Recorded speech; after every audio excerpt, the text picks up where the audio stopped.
Hello friends, ये घटना चक्र की तथ्यसार है जो कि बिहार स्पेशल है।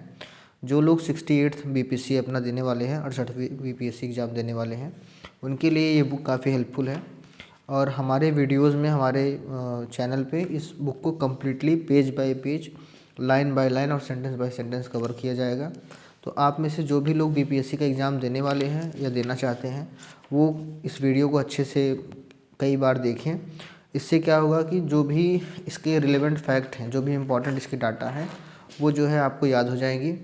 और इससे आपको सबसे ज़्यादा फ़ायदा ये मिलेगा कि जो भी क्वेश्चन डायरेक्टली बिहार स्पेशल पूछा जाएगा या जो बिहार से संबंधित क्वेश्चन पूछे जाएंगे, उसको करने में आपको कोई दिक्कत नहीं होगी और आप तुरंत इसका आंसर लगा लेंगे। तो चलिए स्टार्ट करते हैं। सबसे पहला मतलब है कि बिहार के बेसिक समझ लेते हैं। ठीक है, बिहार जो है ये किस वर्ड से लिया गया है? बौद्ध विहार की अधिकता के कारण, मतलब बौद्ध विहार यहाँ पे बहुत ज़्यादा थे, तो बौद्ध विहार से यहाँ पे बिहार बना।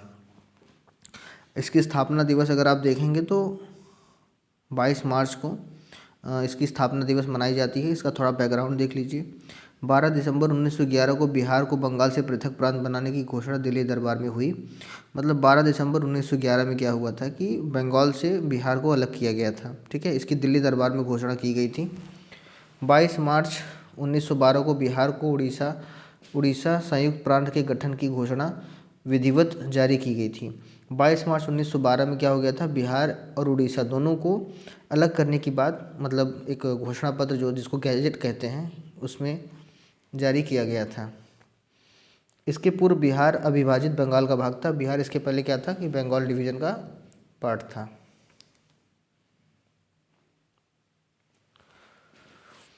बंगाल प्रेसिडेंसी से अलग होकर बिहार एवं उड़ीसा, वर्तमान उड़ीसा, संयुक्त रूप से एक प्रांत के रूप में 1 अप्रैल 1912 में अस्तित्व में आया।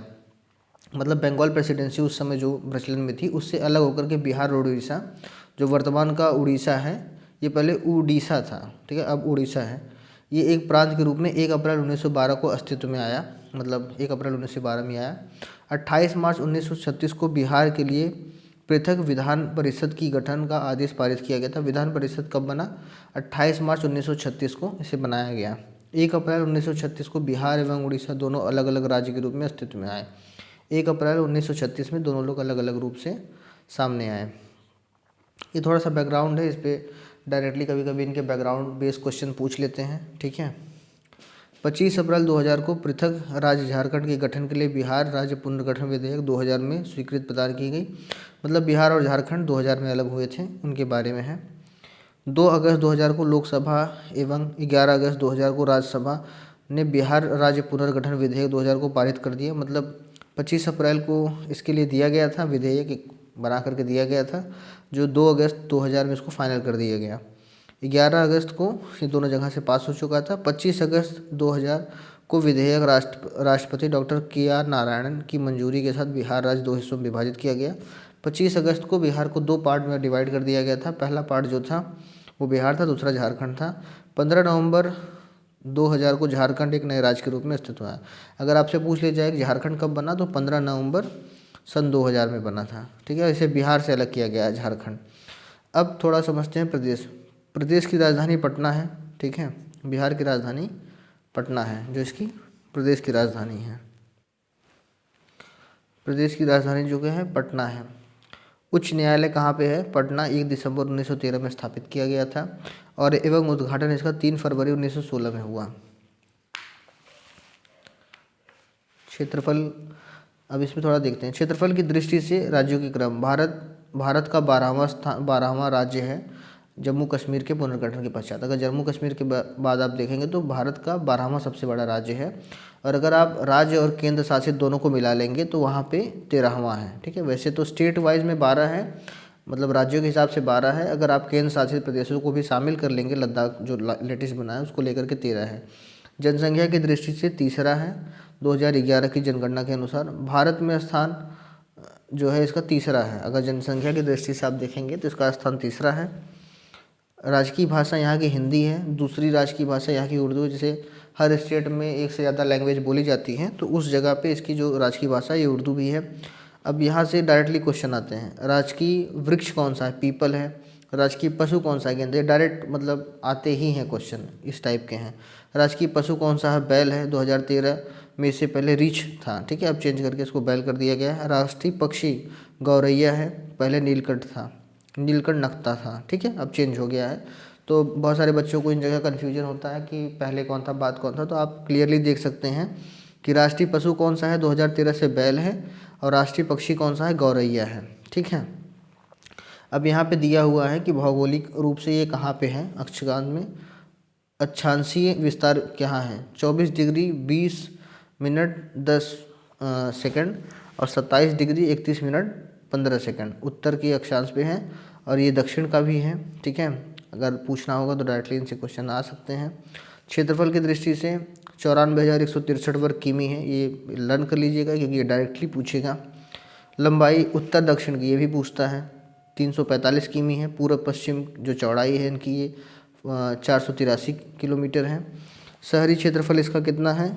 1095.49 वर्ग किमी है, और ग्रामीण क्षेत्रफल 92,257.51 वर्ग किमी है। इस शहरी और ग्रामीण के बारे में पूछता है। समुद्र तल से ऊंचाई 173 फीट है। सामान्य वर्षण कितना होता है? 1205 mm। औसत कितना है? 52.5 दिन। ये एक औसत वर्षा यहाँ पे होती है। इसके बाद अव्यवस्थित। बिहार भारत के अवस्थिति कहाँ पे है? ठीक है, सॉरी अव्यवस्थित मैंने कह दिया था। अवस्थिति बिहार कहाँ पे है? बिहार भारत के पूर्वी भाग में स्थित है। यह एक भू अवेष्टित राज्य है। यह उत्तर में नेपाल, मतलब इसके उत्तर में नॉर्थ में नेपाल है, दक्षिण में इसके साउथ में झारखंड है, पूर्व में भी झारखंड और पश्चिम बंगाल है, और पश्चिम में उत्तर प्रदेश से घिरा हुआ है। मतलब आप समझ रहे हैं कि ऊपर के साइड नेपाल है, नीचे के साइड झारखंड है, पूर्व में पश्चिम बंगाल और झारखंड है, और पश्चिम में उत्तर प्रदेश है, ठीक है। बिहार नेपाल की संयुक्त अंतर्राष्ट्रीय सीमा जो है 729 किमी है। ये डायरेक्टली पूछा जाएगा कि कितने किलोमीटर की सीमा बनती है।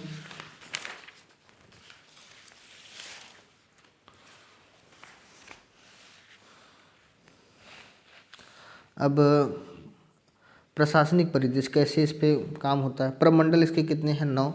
पटना में है, मगध में है, सारण, तिरहुत, दरभंगा, कोसी, पूर्णिया, मुंगेर एवं भागलपुर। कितने जिले हैं टोटल? ये पूछा जाएगा। 38 हैं। अनुमंडल कितने हैं? 101 हैं। सामुदायिक स्वास्थ्य खंड विकास खंड कितना है? 534 हैं। पंचायत कितने हैं? 8,406 हैं। राजस्व ग्राम कितने हैं? 45,103 हैं, ठीक है। और नगरीय संकुल समूह कितना है? 14 है। नगर कितने हैं? 199 है। पुलिस थाना कितना है? 853 है। पुलिस जिला कितना है? 44 है। महानगर कितने हैं? 1 है, पटना महानगर, ठीक है। ये डायरेक्टली क्वेश्चन आ सकता है कि इनमें से कौन सा महानगर है, तो पटना है, ठीक है। विधानमंडल कितने हैं? 2 हैं। विधानसभा विधान परिषद है, ये तो आप सबको पता ही होगा। सीटें कितनी हैं? डायरेक्टली क्वेश्चन आएंगे। 243 सीटें हैं विधानसभा में, विधान परिषद में 75 सीटें हैं, लोकसभा की 40 सीटें हैं, राज्यसभा की 16 सीटें हैं। लोकसभा में अनुसूचित जातियों की सीटें कितनी हैं? 6 सीटें हैं, ठीक है। मैं थोड़ा तेज़ पढ़ा रहा हूँ ताकि मैंने जो ये वीडियो बनाया है ये as a revision purpose video है, और आप यहाँ से इसका रिवीजन करें। और अगर हम बहुत धीरे इसको पढ़ाएंगे तो आने वाले एग्ज़ाम में समय कम पड़ जाएगा। और आप इसे मतलब इस वीडियो को as a revision video use कर सकते हैं। खाना बनाते वक्त, कोई काम करते वक्त, सोते वक्त आप इसे कान में लगा करके कई बार सुन लीजिए, तो इससे बहुत सारे डाटा ऐसे होंगे जो आपके दिमाग में ऑलरेडी फीड हो जाएंगे। अगर हम बहुत धीरे पढ़ाएंगे तो फिर कंटेंट पूरा नहीं हो पाएगा और फिर एग्ज़ाम ख़त्म हो जाएंगे, कोई मतलब निकलेगा नहीं। इसलिए थोड़ा हम इसे तेज़ पढ़ा रहे हैं, ठीक है। विधानसभा में अनुसूचित जाति की आरक्षित सीटें कितनी हैं? 38 हैं। विधानसभा में अनुसूचित जनजातियों की आरक्षित सीटें कितनी हैं? 2 हैं, ठीक है।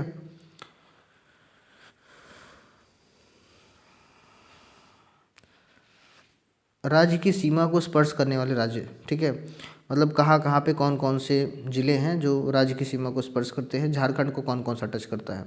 रोहतास, औरंगाबाद, गया, नेवादा, जमुई, बांका, भागलपुर, कटिहार, ये सभी जो है झारखंड की सीमाओं को टच करते हैं, मतलब यहाँ से झारखंड नज़दीक है। उत्तर प्रदेश की सीमाओं को कौन कौन से टच करते हैं? रोहतास, कैमूर, बक्सर, भोजपुर, सारण, सिवान, गोपालगंज, पश्चिम चंपारण, इतने हैं जो यूपी की सीमाओं को टच करते हैं। पश्चिम बंगाल को कटिहार, पूर्णिया, किशनगंज। राज्य की सीमाओं को स्पर्श करने वाला देश कौन सा है? नेपाल है। नेपाल डायरेक्टली मतलब कनेक्टेड है बिहार से। नेपाल से सटे बिहार के जिले कौन कौन से हैं? पश्चिम चंपारण, पूर्वी चंपारण, सीतामढ़ी, मधुबनी, सुपौल, अररिया, किशनगंज, ये सभी नेपाल से सटे हुए ज़िले हैं। मतलब यहाँ से आपको नेपाल आसानी से जा सकते हैं आप। भारत के कुल क्षेत्रफल का 2.86% है बिहार। कुल वन कितना है? 7.84%। 2021 के रिपोर्ट के हिसाब से जलवायु यहाँ की क्या है? मानसूनी है। सबसे बड़ी नदी गंगा है। सबसे बड़ा गर्म कुंड कौन सा है? ब्रह्मकुंड है सबसे बड़ा। सर्वाधिक पाए जाने वाली क्या है? जलोढ़ मिट्टी यहाँ पे सबसे ज़्यादा मिलती है। सर्व प्रमुख खाद्य फसल कौन सी है? यहाँ पे चावल की खेती सबसे ज़्यादा होती है। क्षेत्रफल में सबसे ज़्यादा कौन सा है? पश्चिम चंपारण सबसे बड़ा है, फिर गया है, फिर पूर्वी चंपारण है।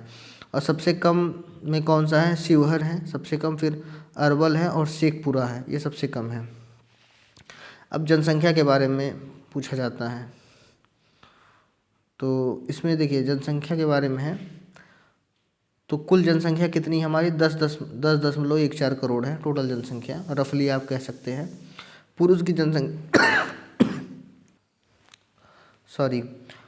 टोटल जनसंख्या 10.14 करोड़ है, जिसमें से पुरुष की जनसंख्या 5,42,48,157 है।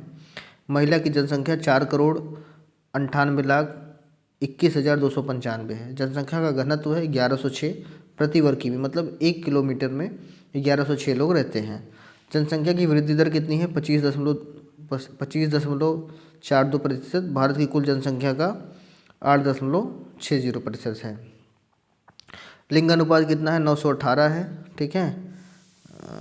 शिशु का लिंगानुपात और शिशु लिंगानुपात 935 है, ठीक है। साक्षरता दर कितनी है? 61.80% है। पुरुष की साक्षरता दर कितनी है? 71.2% है। महिला की साक्षरता दर कितनी है? 51.5% है। आप देख सकते हैं कि डिफरेंस कितना है। ग्रामीण साक्षरता दर कितनी है? 59.78% है। अब ग्रामीण में पुरुष में ज़्यादा है, महिला में कम है। आप यहाँ पे भी अंतर को देख सकते हैं, ठीक है। और ये भी आप देख सकते हैं कि शहर में शिक्षा का स्तर थोड़ा ज़्यादा है, गांव में थोड़ा कम है, और दोनों में गैप भरपूर है, ठीक है। शहरी साक्षरता दर जो है ये ग्रामीण का हो गया इतना, और शहर का कितना है? 76.86% है, ठीक है। अब इसमें पुरुष का कितना है? 82%, मतलब 82% है, और महिला का लगभग 70% है। ग्रामीण जनसंख्या कितना है? 78.71% ग्रामीण है, और शहरी जनसंख्या कितना है? 11, मतलब आप कह सकते हैं कि ग्राम में 80% लोग यहाँ पे, 88% लोग गांव में रहते हैं, और 11% या 12% के आसपास लोग यहाँ पे शहर में रहते हैं बिहार में, ठीक है।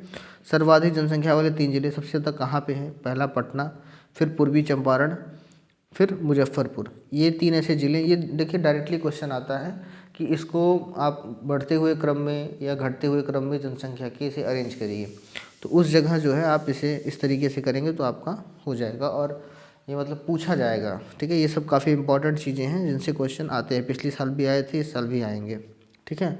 और हमारे चैनल पे एक सीरीज़ चलाई जाएगी जिसमें प्रीवियस ईयर के कंप्लीट, मतलब 67 BPSC, 60 मतलब 67, 66, 65, 64, इन सभी BPSC के जो प्रीवियस ईयर क्वेश्चन पेपर्स हैं इनको हम कम्प्लीटली अपने चैनल पे सॉल्व कराएंगे और इसका एक्सप्लेनेशन भी देंगे। तो इससे क्या होगा कि आपको रिवीजन करने में काफ़ी आसानी होगी, पहला। और सेकंड चीज़ ये है कि प्रीवियस ईयर क्वेश्चन जो है एग्ज़ाम में डायरेक्टली आते हैं, तो अगर हम प्रीवियस ईयर क्वेश्चंस करेंगे, उसका रिवीजन करेंगे, उसके क्वेश्चंस को बार बार देखेंगे, तो हमें 10 से 15 क्वेश्चन ऐसे होते हैं जो डायरेक्टली मिल जाते हैं, और 10-15 क्वेश्चन 20 क्वेश्चन ऐसे होते हैं जो उसके जो ऑप्शंस होते हैं उनमें से वो आ जाते हैं। तो अगर हम प्रीवियस ईयर क्वेश्चन पेपर अच्छे से कर लेते हैं, प्रैक्टिस पेपर अच्छे से कर लेते हैं, तो हमारे जो सिलेक्शन के चांस है वो बहुत ज़्यादा बढ़ जाते हैं। जैसे ये जो बुक है, इस बुक से बहुत ज़्यादा क्वेश्चन आते ही आते हैं। अगर आप बिहार स्पेशल की बात करेंगे तो बिहार स्पेशल लगभग इसी से फंस जाएगा, क्योंकि सारा फैक्चुअल, सारा डाटा इसमें दिया हुआ है, और इसे जो है आप कई बार सुनिए, जितना ज़्यादा हो सके सुनिए, क्योंकि 1 महीना बचा है एग्ज़ाम में। आप इसे जितना ज़्यादा बार रिवाइज करेंगे, जितना ज़्यादा बार सुनेंगे, ये आपके दिमाग में उतना ज़्यादा बैठेगा, और आप इसे इस तरीके से यूज़ कर सकते हैं कि आप इसे सुनिए और इस बुक की रीडिंग भी करिए। जब आप इस बुक की रीडिंग करेंगे, इसे सुनेंगे, तो ये आपके दिमाग में धीरे धीरे बैठ जाएगा, और ये हमेशा आपके काम आएगा। क्योंकि देखिए जो स्टैटिक जीके होता है वो कभी नहीं बदलता, जो आज है वो हमेशा रहेगा। बिहार के इतिहास में जो एक बार हो गया है वो हो गया है, वो हमेशा रहेगा। इसीलिए आप इसे मतलब कोशिश करिए कि ज़्यादा से ज़्यादा बार, कई बार सुने, कई बार रिकॉल करें, ताकि आपके दिमाग में ये सेट हो जाए। ठीक है, तो चलिए आगे स्टार्ट करते हैं। सर्वाधिक जनसंख्या वाले 3 जिले: पटना, पूर्वी चंपारण, मुजफ्फरपुर। सबसे कम जनसंख्या वाले कौन से हैं? शेखपुरा, शिवहर, अरवल, ये सबसे कम जनसंख्या वाले जिले हैं। सर्वाधिक जनघनत्व वाले जिले कौन से हैं? शिवहर है, पटना है, दरभंगा है। इसमें जनसंख्या के घनत्व सबसे ज़्यादा है, और जनसंख्या के घनत्व सबसे कम है कैमूर में, जमुई में और बांका में। आप देख सकते हैं कि 488, 568, 674 है, मतलब काफ़ी कम है। सर्वाधिक लिंगानुपात कहाँ कहाँ पे हैं? गोपालगंज में है, सिवान में है, सारण में है। और सबसे कम कहाँ पे है? मुंगेर में है, भागलपुर में है, खगड़िया में है। ये सब चीज़ें, इन सब से डायरेक्ट क्वेश्चन आने हैं एग्जाम में, इसलिए आप इन लोगों को निगलेक्ट मत करिएगा। ठीक है। सर्वाधिक साक्षरता दर कहाँ पे है? रोहतास में है 73.37%, पटना में है, भोजपुर में है। इसे आप याद कर लीजिएगा, ये डायरेक्टली एग्जाम में आएंगे। न्यूनतम साक्षरता दर कहाँ पे है? पूर्णिया में है, सीतामढ़ी में, कटिहार में। न्यूनतम की बात हो रही है। सर्वाधिक पुरुष साक्षरता दर वाला जिला कौन सा है? रोहतास है। न्यूनतम पुरुष साक्षरता दर वाला जिला कौन सा है? पूर्णिया है। सर्वाधिक महिला साक्षरता दर कहाँ पे है? रोहतास में। न्यूनतम कहाँ पे है? सहरसा में है। अब यहाँ पे एक डाटा दिया हुआ है कि मतलब कौन सा ज़िला कितना बड़ा है, वहाँ की जनसंख्या कितनी है। ठीक है, तो इसका कोई बहुत यूज नहीं है। ठीक है, बस ये दे दिया गया है क्योंकि ये फैक्चुअल बुक है, तो सारे डाटा इसमें दिए गए हैं। हाँ, यहाँ पे एक फिगर दी गई है जिसमें बहुत सारी चीज़ों को बताया गया है। ठीक है, और यहाँ से डायरेक्टली क्वेश्चन आ सकते हैं। जैसे पूर्वी चंपारण, यहाँ पे केसरिया महोत्सव, सीताकुंड महोत्सव यहाँ पे मनाया जाता है। ठीक है, इसके बगल में है समस्तीपुर, यहाँ पे विद्यापीठ विद्यापति महोत्सव मनाया जाता है।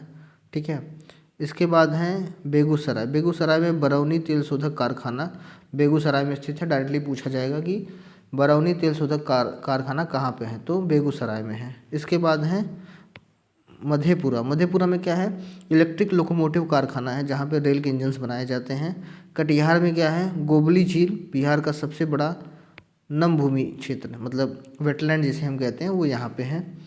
भागलपुर में क्या है? विक्रमशिला गंगेई डॉल्फिन अभयारण्य है, जैसे जो गंगेटिक डॉल्फिन है उनको बचाने के लिए सरकार ने एक अभियान चलाया है, तो उस प्रोजेक्ट के लिए जो है विक्रमशिला गंगेई डॉल्फिन अभयारण्य बनाया गया है, जो कि कहाँ पे है? भागलपुर में है।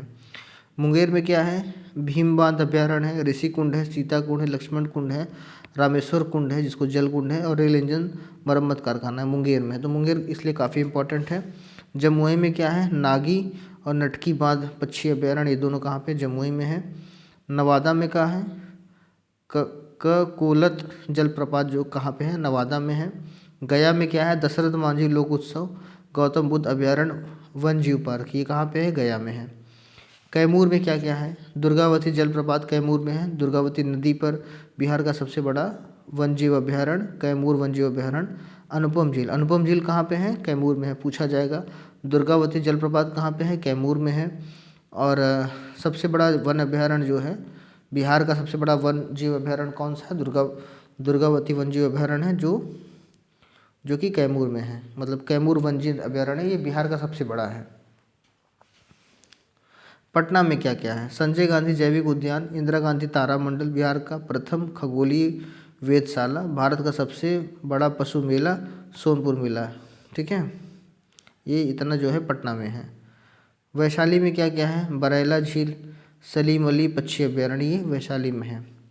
पश्चिम चंपारण में क्या है? वाल्मीकि वन प्राणी अभयारण्य, उदयपुर वन प्राणी अभयारण्य, वाल्मीकि एवं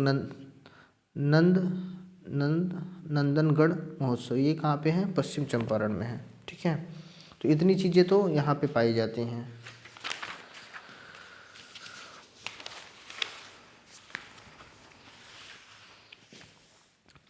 महत्वपूर्ण तथ्य, अब ये काफ़ी इंपॉर्टेंट फैक्ट्स हैं जिनसे क्वेश्चन डायरेक्टली कभी कभी आ जाते हैं। ठीक है, पटना जिले के फतुहा स्थल के समीप गंगा से मिलने वाली सहायक नदी कौन सी है? पुनपुन है, फतुहा स्थल पे मिलती है। भारत का प्रथम जूट उत्पादन स्थान, भारत में बिहार का जूट उत्पादन स्थान कौन सा है? सेकंड है। ठीक है, त्रिवेणी नहर का उद्गम कहाँ है? गंडक नदी से है त्रिवेणी नहर का। कैमूर का पठार कहाँ किस चीज़ के लिए प्रसिद्ध है? जैसे कैमूर मैंने भी आपको बताया, वहाँ पे सबसे बड़ा वन्य जीव अभयारण्य है। तो वहाँ की पठार किस चीज़ के लिए फेमस है? चूना पत्थर के लिए फेमस है। अनुपम झील बिहार में किस जगह पे है? कैमूर जिले में है। ठीक है, अनुपम झील पूछा जाता है। बिहार का सबसे बड़ा वन्य जीव अभयारण्य कौन सा है? कैमूर वन्य जीव अभयारण्य है, जो अभी हमने पीछे पढ़ाया है, उसी से संबंधित क्वेश्चन इसमें दिए गए हैं महत्वपूर्ण तथ्य बना करके। बिहार के सोमेश्वर पर्वत श्रेणी का निर्माण काल कौन सा है? प्लेस्टोसीन काल में है। जो बिहार का सोमेश्वर पर्वत है, ये प्लेस्टोसीन काल का है। बिहार में राष्ट्रीय राजमार्ग की कुल लंबाई सड़क परिवहन और राज्य मंत्रालय भारत सरकार के अनुसार 5358 किलोमीटर है, जो कि 31 मार्च 2019 तक है। जबकि बिहार की आर्थिक समीक्षा के अनुसार 5947 किमी है। मतलब पूछा जा सकता है कि भारत सरकार के अनुसार क्या है, बिहार की समीक्षा के अनुसार, सर्वे के अनुसार क्या है। छोटा नागपुर के जंगल की मुख्यतः वनस्पति क्या है? पर्णपाती है। ठीक है, सबसे ज़्यादा ये छोटा नागपुर के जंगलों में मिलता है। गौतम बुद्ध वन्यजीव अभयारण्य और राष्ट्रीय उद्यान अवस्थित है कहाँ पे? बिहार के गया जिले में। गौतम बुद्ध वन्यजीव अभयारण्य कहाँ है? बिहार के गया जिले में है। वर्तमान जून में बिहार में कुल जिले कितने? अभी 38 जिले हैं टोटल। प्रेजेंट में अगर देखा जाए 2022 तक तो 38 जिले हैं। ये एकदम लेटेस्ट न्यूज़ है।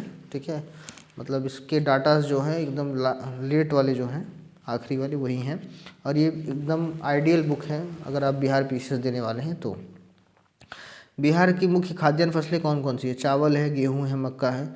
वह खनिज जिसके उत्पाद के लिए बिहार का एक अधिकार है, पायराइट। पायराइट एक ऐसी चीज़ है जो सिर्फ आपको बिहार में मिल जाती है। ठीक है, गंडक, घाघरा और सोन नदी की क्रमशः गंडक कहाँ मिलती है? पहलेजा पटना में मिलती है। घाघरा कोई सरयू कहते हैं, कहाँ पे मिलती है? रेवीलगंज सारण में मिलती है। और सोन नदी कहाँ मिलती है? विगवारा पटना में मिलती है। आर्थिक समीक्षा 21-22 के अनुसार वर्ष 2020-21 में बिहार की शस्य गहनता कितनी है? 144% है। ठीक है, आर्थिक समीक्षा के अनुसार। बिहार सरकार ने वाणिज्य एवं उद्योग मंत्रालय द्वारा विकसित निर्यात संवर्धन औद्योगिक पार्क संबंधित है उच्च स्तरीय अवसंरचनात्मक सुविधाओं से युक्त निर्यात प्रसंस्करण क्षेत्र से। बिहार के इतिहास में मील के पत्थर के रूप में चिन्हित तिथि है 22 दिसंबर 1911। इसको मील का पत्थर के रूप में चिन्हित किया गया है। 22 मार्च 1912 को जारी उद्घोषणा में बिहार को बंगाल से अलग करके, मतलब बंगाल का पहले पार्ट था बिहार, वहाँ से उसे अलग करके बिहार और उड़ीसा नाम के राज्यों का गठन हुआ था। सर चार्ल्स स्टुअर्ट बेले यहाँ के प्रथम उपराज्यपाल थे। कौन थे? सर चार्ल्स स्टुअर्ट बेले। संयुक्त बिहार और उड़ीसा में विधायी प्राधिकार की स्थापना हुई वर्ष 1913 में। 29 दिसंबर 1920 को बिहार एवं उड़ीसा राज्य को राज्यपाल के शासन वाला प्रांत बनाने का गौरव प्राप्त हुआ। महामहिम, ये 29 दिसंबर 1920 में है। महामहिम माननीय श्री सत्येंद्र प्रसन्न बैरान सिन्हा राज्य के प्रथम भारतीय राज्यपाल नियुक्त किए गए। मार्च 1920 में लेजिस्लेटिव काउंसिल के भवन का निर्माण शुरू हुआ और उसी वर्ष बनकर तैयार हुआ। 1920 में मार्च में ये बना था। ठीक है, संयुक्त बिहार एवं उड़ीसा के अंतिम राज्यपाल सर जेम्स डेविड शिफ्टान हुए। गवर्नमेंट ऑफ इंडिया एक्ट 1935 की व्यवस्थाओं के अनुरूप 22 से 29 जनवरी 1937 की अवधि में बिहार में विधानसभा के चुनाव संपन्न हुए। मतलब जो विधानसभा चुनाव था 1935 एक्ट के हिसाब से अगर देखा जाए तो 22 से 29 जनवरी के बीच में 1937 में हुआ था। 20 जुलाई 1937 को डॉक्टर कृष्ण सिन्हा के नेतृत्व में प्रथम सरकार गठित हुई। 22 जुलाई 1937 को विधानमंडल का प्रथम अधिवेशन आया। 29 अक्टूबर 1939 को तत्कालीन मुख्यमंत्री श्री कृष्ण सिन्हा ने अपना इस्तीफा दिया और बिहार विधानसभा विघटित हुआ। ठीक है, ये तो थोड़ा सा पुरानी हिस्ट्री थी, मतलब ये एक बेसिक डाटा था जो कि बिहार की स्टैटिक जीके का पार्ट है। अब इसके बाद हम लोग देखेंगे कि बिहार का इतिहास क्या रहा है या बिहार के इतिहास में कौन कौन सी घटनाएं हुई हैं संक्षिप्त में, जो कि हमारे एग्ज़ाम में काम आने वाला है।